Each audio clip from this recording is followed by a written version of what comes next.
একের পর এক বোমা উদ্ধার আর নিরাপত্তা সতর্কতার ঘটনার মধ্যে রাজধানীতে আবারও ছড়িয়ে পড়েছে বোমা আতঙ্ক। শনিবার দুপুরে মিরপুর 10 ও ফার্মগেট মেট্রো স্টেশনের কাছে পরিত্যক্ত অবস্থায় পাওয়া যায় একটি ব্যাগ ও একটি বস্তা। মুহূর্তেই গুজব ছড়িয়ে পড়ে ওগুলোতে বোমা থাকতে পারে।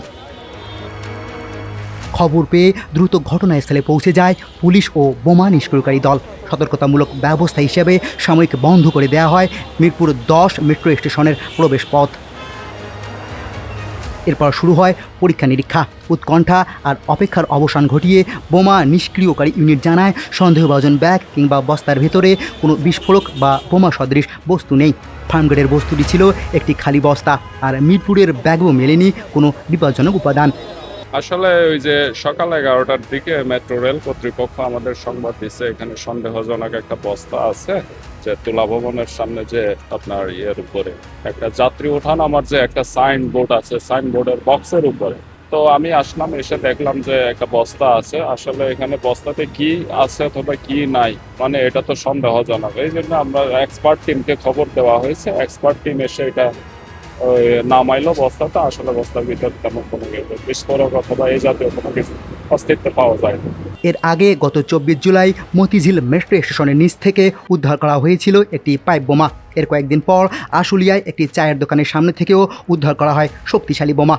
সিকিউরিটি গার্ড বললো কি যে এখানে কিছু বোম পাওয়া গেছে, বোমের মতো কিছু দেখা গেছে, দ্রুত সময়ের মধ্যে লক করে দিতে হবে। পুরো মেট্রো স্টেশনটা লক করে দিল। বোম ডিসপোজাল ইউনিটে চলে আসছে, পুলিশ প্রশাসনে চলে আসছে। তো আসার পরে এটা লক করে দেওয়ার পরে প্রায় তারা 30-40 মিনিট ছিল, তারা কাজ করলো। কী কাজ করলো এটা তার আমরা নিচে বসে দেখতে পারি না, উপরে দিয়ে কী কাজ করলো। তো পরে আমরা এইমাত্র তারা গেল, কিন্তু তারা আমাদেরকে কোনো ব্রিফিং দিয়ে গেল না, জাস্ট একটা ছবি ছিল একটা ব্যাগের, এটাই আমরা দেখতে পেলাম। কিন্তু এই যে জনমনে আতঙ্ক সৃষ্টি হলো, যাত্রীদের মধ্যে আতঙ্ক, এই হলো বাংলাদেশের অবস্থা। তারা বাংলাদেশে এখন শান্তিতে আছে, তারা বাংলাদেশের ইমেজকে ক্ষুণ্ণ করতে চায়, তারা বাংলাদেশকে অস্থিতিশীল করে আবার রাজনীতিতে ব্যাক করতে চায়। আসলে আমরা খুবই আতঙ্কিত। বিষয়টা হলো মেট্রো স্টেশন একটা গুরুত্বপূর্ণ স্থাপনা এবং আমাদের সাধারণ জনগণ এটা ভয়ভীতি শ্বাস আমরা পাচ্ছি। এটা আসলে আমরা কাম্য নয়। আইনশৃঙ্খলা বাহিনীকে আমরা লক্ষ্য করে বলবো যে তারা যেন সুন্দরভাবে যেন এগুলোকে পর্যবেক্ষণ করে, যাতে তারা খুব ভালোভাবে দেখে চোখে, যেহেতু আমরা আসলে যত সুন্দরভাবে থাকতে পারি। ফলে রাজধানীতে এখন কোনো পরিত্যক্ত বস্তু দেখলেই আতঙ্ক ছড়িয়ে পড়ছে। এই পরিস্থিতির উন্নতি কবে হবে সেই প্রশ্নই এখন অনেকের।